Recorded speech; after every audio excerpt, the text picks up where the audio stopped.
Olá, eu sou a Fernanda Giacomo, sou nutricionista comportamental e se prepara que esse vídeo aqui é um vídeo de utilidade pública. Vou desvendar aqui quais são as 7 principais crenças relacionadas à alimentação saudável. Se você acha que está meio paranoico, meio noiado ou conhece alguém que já não sabe como se alimentar direito, compartilha já esse vídeo com essa pessoa e aproveita para se inscrever no canal e ativar o sininho das notificações. Então, bora lá. Quis fazer esse vídeo porque, como nutricionista, uma das coisas que eu mais vejo, né, são pessoas extremamente encanadas sobre o seu hábito alimentar, sobre o que comer. Ainda que aqui no meu consultório, por trabalhar com a parte comportamental, eu já recebo pessoas que já estão no nível de consciência de querer aprender, que já sabem que tem algumas dificuldades, né, já tentaram fazer vários tratamentos, implantaram algumas coisas, né, que já ouviram falar, que leram na internet, ou até mesmo de outros profissionais da saúde não deram certo, e eles querem realmente entender como que eu devo me alimentar bem, né? E se você não sabe, o nutricionista não é só um profissional prescritivo, também é um profissional educador, então também não deixo de ser professora, de ensinar os meus clientes da mesma forma que eu tô aqui gravando o vídeo, para ensinar essas coisas para você, tá? E hoje em dia, na verdade, já tem há muito tempo, se você tem acompanhado os meus últimos vídeos aqui no canal, aliás, recomendo assistir os últimos das outras semanas que eu falo da indústria da dieta, quais são as consequências de se viver de dieta. Vou deixar o link aqui embaixo para vocês.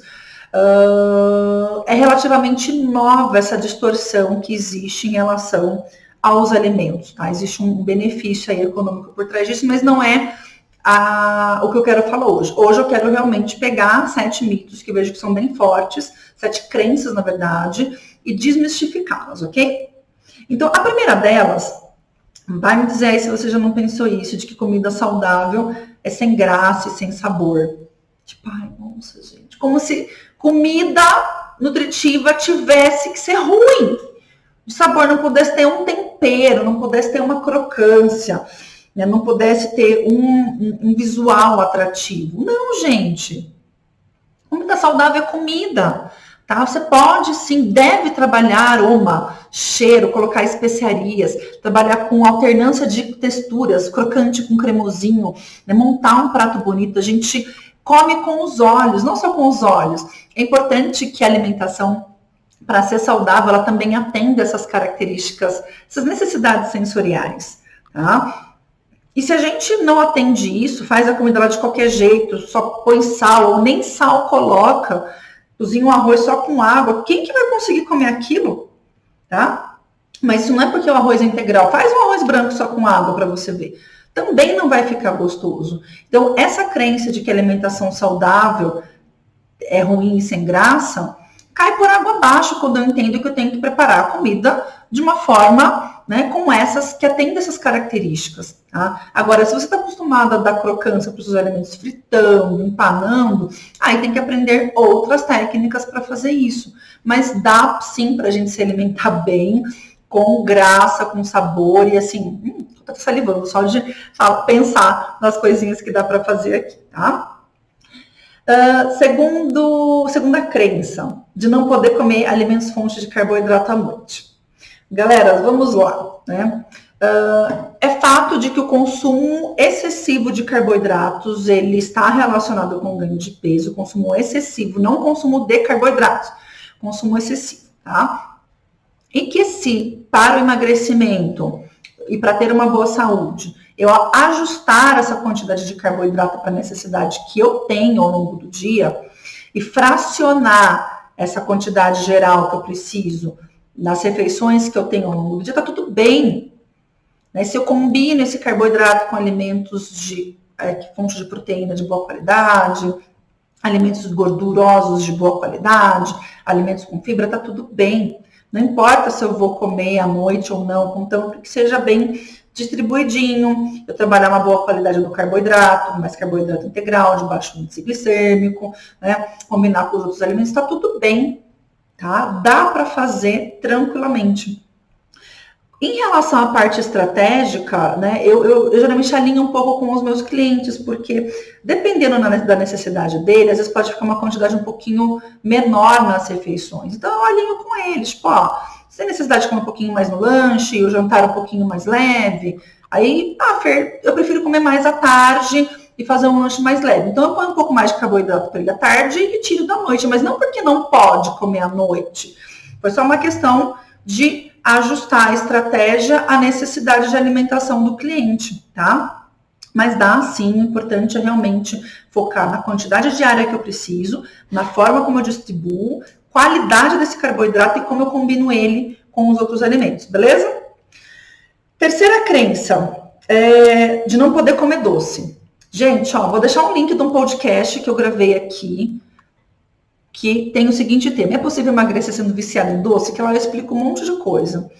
Olha, tudo depende. Se seguir a mesma regrinha do que eu falei anteriormente, né, dos alimentos fontes de carboidrato, de ajustar a quantidade, de seguir critérios de alimentação saudável ao longo do dia, de estar associado com alimentos que vão baixar o índice glicêmico daquela refeição, se eu procurar um doce de melhor qualidade, não tem problema, né? O doce, ele faz parte de uma alimentação saudável, sim. O que ele não pode é ser a base de uma alimentação. Porque daí, se você come muito de um alimento, isso vale para qualquer outro.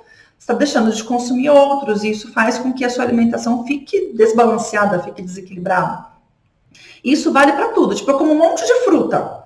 Fernanda, eu chego em casa, não tenho vontade de comer comida, eu janto fruta, como 12 laranjas, caso verídico, tá? Cara, laranja é saudável, mas se você come 12 laranjas, você não vai conseguir consumir alimentos fontes de proteína, fontes de gordura saudável. Então, também é uma deficiência. É o exagero por uma parte e deficiência da outra. A mesma coisa vale para o doce. Então, se eu incluir o doce dentro desse critério alimentar, dá para eu colocar o doce e ter uma alimentação saudável sem problema nenhum, tá bom? Quarto ponto. Tenho que comer pouco para ter uma alimentação saudável. Esse pouco, gente, ele é muito individual, tá? O ideal é que realmente a gente não consuma quantidades absurdas de comida, mais do que a gente gasta, porque senão realmente a gente vai desenvolver um sobrepeso e futuramente a obesidade e todas as suas consequências para a nossa saúde, tá? Mas o comer pouco que eu tô falando de hoje está muito distorcido. Tá? As pessoas, elas estão tendo episódios de fome noturna, de comer muito depois das 6 horas da tarde, porque elas estão se restringindo tanto ao longo do dia, porque o comer menos, né, controlar a alimentação virou um negócio tipo uma ração minúscula, tá? Então, o que eu faço aqui no consultório? Eu faço cálculo para mostrar para o cliente, sim, a quantidade que ele precisa. Então, pelo exame de bioimpedância, que é o que eu faço aqui, sai a taxa metabólica basal, que é o mínimo de calorias que a pessoa precisa para a sobrevivência. Aí eu coloco em cima desse valor 10%, que é da termogênese induzida pela alimentação, e faço uma estimativa de gasto energético total, somando aí o quanto de atividade física ela faz ao longo do dia. E aí eu chego num gasto energético total dessa pessoa. Se ela quer perder peso, eu passo um pouco a menos do que aquilo, mas nunca menos do que o basal. Se ela quer mudar a composição corporal dela, eu mantenho o que ela consome, né? Vou ver na estratégia e mudo um pouquinho a estratégia da distribuição dos grupos alimentares ao longo do dia. Depende, mas não necessariamente tem a ver com comer pouco. Tanto é que o feedback que eu mais recebo aqui dos meus clientes, que eu acho maravilhoso, é: Fernanda, não é muita comida, né, que eu vou comer? Eu falo: olha, tá calculadinho aqui, tá? Lógico que eu sou muito mais a favor de seguir o feedback do meu cliente do que o cálculo, mas no primeiro momento eu falo: procura seguir isso daqui, que eu calculei, e depois você vai me dando o feedback das suas percepções para a gente ir alinhando em cima disso, tá? Então é assim que eu gosto de trabalhar. Mas dá esse start inicial baseado nessas referências, porque as referências deles está distorcida, né? Então a gente precisa ter uma referência nova para ele começar a seguir, e a partir daí a gente mudando os parâmetros, tá? Mas é muito legal a experiência da pessoa falar: Fernanda, eu tô comendo muito, não é muita comida, ter medo. Eu faço o convite de: olha, procura seguir aí uns 15 dias, depois você me dá o feedback. E quando a pessoa vem no consultório, ela perde peso, ou diminui barriga, ou aumenta diminui o percentual de gordura, fica mais disposta, e ela fica, gente, como que pode? E aí ela começa a confiar no processo. Mas lógico, eu sigo esses critérios que eu tô falando para vocês, tá? Quinto ponto relacionado, quinta crença aí relacionada com a alimentação saudável, que enjoa fácil. Só vou te falar uma coisa. Quem é viciado em pãozinho francês, né? Tipo, ai, por que a pessoa não enjoa do pão francês de manhã? Tipo, ai, tira tudo, mas não tira meu pãozinho. Você enjoa do pão francês? Tem gente que não enjoa de arroz e feijão. Por que você vai enjoar de comer alimento nutritivo? Por quê? Primeiro tem que avaliar se você não está muito apegado realmente a essa comida, a parte da comida afetiva, e ainda tem essa separação de comida de dieta e comida que não é de dieta. Isso tem a ver com o primeiro ponto que eu falei, que é tipo, ó, corta isso, esquece, tá? Tem que ver se não está tendo uma vitimização pelo medo de abrir mão de certas coisas que você está acostumado, tá? E outra coisa, às vezes você não parou para pensar nisso simplesmente. Tá? Então, não tem essa questão de enjoar. Quando você fala de alimentação saudável, não é algo que você vai fazer por um tempo, é você mudar o seu estilo de vida. Por isso que você tem que preparar, aprender a preparar e experimentar alimentos para fazer de uma forma que você goste, que fique bom para você, que fique prazeroso, né? Que você possa comer aquilo com uma certa regularidade, vai fazendo um rodízio ali dos seus alimentos preferidos, das suas preparações preferidas, mas tá aí, né? Tem que ser prazeroso, para não ficar com esse negócio de, enjoei. Não. Vai mudando, tá bom? Que aí dá tudo certo. Sexta crença relacionada, que é caro. Eu acho muito interessante isso quando a gente começa a observar, tá? Porque, né, vem falar da indústria da dieta, a gente sabe que alguns alimentos, né, voltados aí para o saudável, de dieta, são um pouquinho mais caros.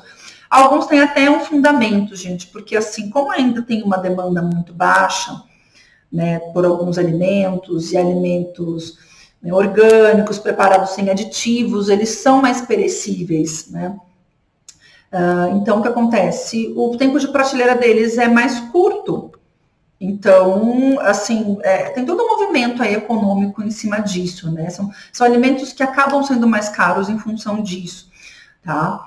Mas eu acho que também é uma tendência de conforme o consumo for aumentando, isso vai ajustando, eu acredito, tá? Que isso venha acontecer. Mas tirando essa questão, tem uma coisa que eu falo com os meus clientes que é muito interessante, tá?